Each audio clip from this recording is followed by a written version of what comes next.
I had another bright idea. I decided to enter a Rubik's Cube competition. It was called Westview Cubing Favorites 2025 in San Diego. Here's my badge and the 3 events I entered. Here are some poor photos of the setup and the first competitor I met, who was also the youngest at only 6 years old. Since I was by far the oldest in the comp, by about 40 years or more, I wore this t-shirt. But now what? First, there's an orientation, especially for first-timers. Then here's a bit about how it works, thanks to Tingman on YouTube. So once they call your group and you've deposited your cube at the drop-off table, head straight to your station number and sit behind the timer. It's very important that you don't go near the scrambling table, because if you see what the scrambles are, you will be disqualified from solving. At the station, you'll see a bunch of different items, but the only things that concern you are the timer and the mat. While you're waiting for your scrambled cube to come out, you're more than welcome to try out the timer to make sure you know how to use it.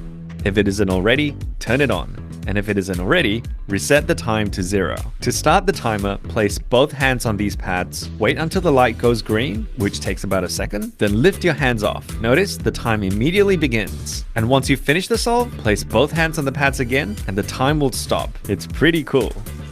But there are some things to watch out for. For example, if you don't rest on the pads long enough, the light may not go green before you start, and then unfortunately, that cube solve will be disqualified. Also, you need to make sure you start and end with your hands palm down on the pads, not like this or like this. Doing so may result in a time penalty. On to the solve. Once your cube is ready, a runner will bring it out to your station in a box. G'day mate, I'm the runner. Contrary to what AI thinks, I'll take your solved cube to be scrambled for the next round and bring it back under a cover. Make sure you don't look inside the box as your judge places it down on the mat. Your judge will then ask, "Are you ready?" And you have up to 1 minute to respond. Once you are ready, let them know by saying, "I'm ready," and the judge will lift the box and give you 15 seconds to inspect the cube before you start solving. There are a few super important things to note here. Firstly, you cannot turn the cube during this inspection time. Secondly, the judge will warn you when you've reached 8 and 12 seconds by literally saying 8 seconds and 12 seconds. Remember that the timer takes a little while before the light goes green. You'll find that most cubers place their cube down and their hands on the pad once the judge calls 8 seconds. If you take between 15 to 17 seconds before starting, it's a +2 penalty. And if you go over 17 seconds of inspection, it's disqualified. Our term for that is DNF, or did not finish. Solve as fast as you can, and once you've stopped the timer, the judge will record your time on the scorecard, sign it, and then hand it to you. Check that the judge wrote the correct time, then approve it with your signature or initials. Only sign after the solve is complete, never before. It's also important never to touch your cube once your solve is finished, because sometimes you might finish like this. If your cube is 1 turn away from being completed, it's a +2 penalty. If the layer is only slightly off, again, don't touch it. Let the judge or a delegate decide whether or not it's okay. Once that's all done, a runner will come and collect your cube so it can be scrambled for your next solve. It's the runner again. AI is up to its stupid tricks. I'm a tiny man now, among other issues. Crikey. Every competitor is expected to judge someone else's solves at some point during the day, and parents and friends can also do so if they know how to. And it's pretty easy. The role of a judge is simple. Make sure the solve runs according to the correct procedure. If you're a competitor, your name tag will tell you when you're supposed to judge. For example, mine says I should be judging group 3 of 3x3. But I mean, if you ever see a station that needs a judge, just jump in and help out. It will make the day way more fun.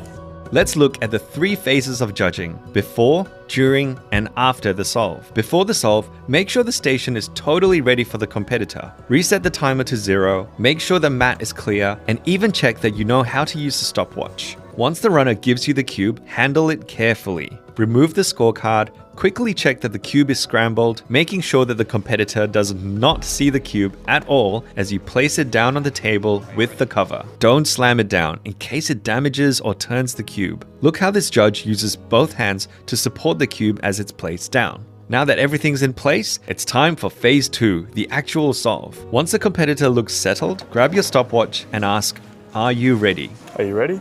They now have up to 1 minute to tell you that they're ready. Once they do, lift the cover off the cube, and start the stopwatch at the exact same time. When the competitor says they're ready, just start the stopwatch and lift the cover at the exact same time. The competitor now has 15 seconds to inspect the cube, and you're the one to make sure the rules are followed. Look at your stopwatch. Once it reaches 8, give the competitor a warning by clearly saying 8 seconds. Then at 12, say 12 seconds. no more, no less. At some point, the competitor will place the cube down and put their hands on the timer. Keep your stopwatch running. This is very important. You only press stop when the competitor lifts their hands from the timer to begin the solve. Once the competitor stops the timer, phase 3 of your job begins, which is to decide what the final result is. That's why they call you the judge. 99% of the time, the cube will be perfectly solved, and you'll simply lean over to see what the numbers are on the timer and write it down onto the scorecard. Sometimes the front display says the wrong number, which is why it's better to look at the timer itself. And if the time says 12.291, then that's exactly what you write onto the scorecard. 12.291. Write as neatly as possible, because it's not fair if the competitor gets a worse time due to messy handwriting. Then sign your initials in the judge's box, ask the competitor to sign in their box, then put the scorecard and cube back where it came from, hold it up, and wait for a runner to collect it. It's that easy. Oh, and make sure you reset the timer to get ready for the next solve. Fun fact, the little 6-year-old was more worried about being a judge and having to write on the scorecard, since he wasn't used to writing yet. It is a bit daunting to have to be a judge at the very first competition. Skewed Group 1 on the red stage. Once again, Skewed Group 1 on the red stage and 5x5 Group 1 on the blue stage.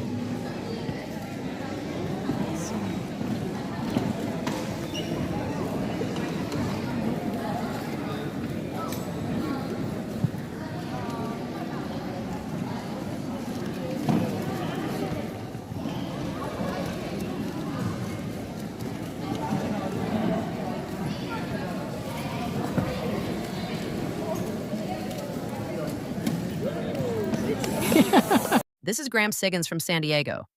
Here he's doing Pyraminx, but as you can see from his official records, he's done every event several times.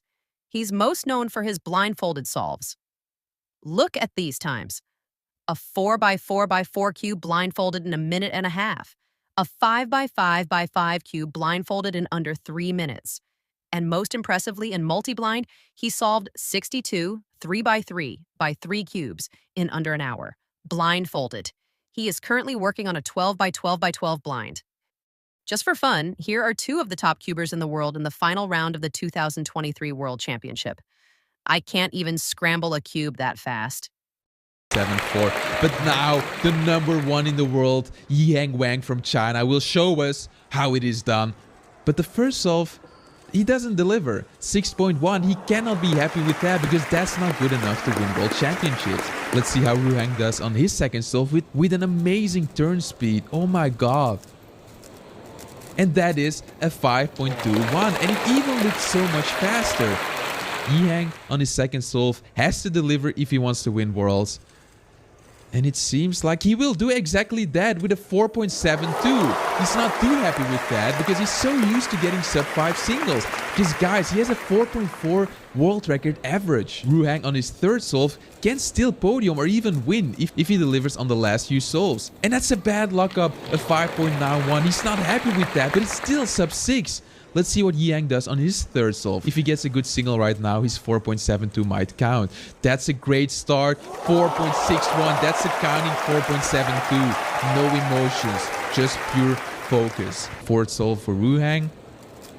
That's a great start. Really solid start. Oh my god. 4.73. That's an amazing single. Fourth solve for Yang. Even if he counts to 6.1, if this is a great single, he might already have won Worlds. But let's see how he does on his fourth solve. And that's a great start. Let's see. 5.15. That's a great solve. But was that fast enough to beat Max Sparks' average? But I believe even Ruhang has a shot at the title right now if he delivers on his last solve. Some lockups, 5.82. He's not happy with that. He's not happy with that at all. But now the last solve of the finals. This will determine who the world champion is. If he just delivers on this one, look at that. He already has 3 great singles. He just needs 1 great single to dominate the finals. So let's see how he does on the very last solve of the 2023 World Championships. And it doesn't seem like he's going to be this low, but what about the average?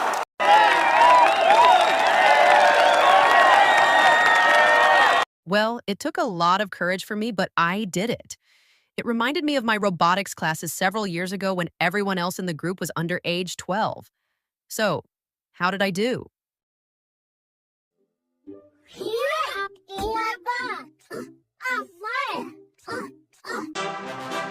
Really, the whole reason I competed was to see how I ranked in my age group, since I turned 70 in April. I figured it would be respectable, given a smaller statistical population, and I was pleasantly surprised.